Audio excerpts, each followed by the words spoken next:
ఈ ప్రపంచంలో నీకు అన్నిటికంటే ఇష్టమైంది ఏంటో తెలుసా? నువ్వే బాబు. అప్పుడు ఐడియా వచ్చింది. నేను నీలా మారిపోయాననుకో, నువ్వు నీతో ఎంత ఆనందంగా ఉన్నావో నాతోనూ అంతే ఆనందంగా ఉంటావు. అందుకే నేను ఒకటి ఫిక్స్ అయ్యాను. ఈ రోజు నుండి నీకేది ఇష్టమో నాకు అదే ఇష్టం.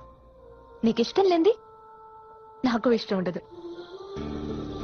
ఈ విషయం మా బావకు చెప్తే నీకేమన్నా పిచ్చా, ఊరు డాన్సు అన్నీ వదిలి ఎలా సంతోషంగా ఉంటావని అడిగాడు.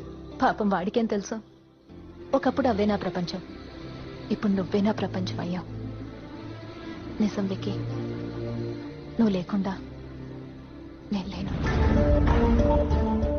ఎంత అని అడిగితే చెప్పలేకపోవచ్చు, ఎలా అని అడిగితే చూపించలేకపోవచ్చు. కానీ ఈ గుండె కొట్టుకుంటున్నంత వరకు నిన్ను ప్రేమిస్తూనే ఉంటాను. Love you Vicky.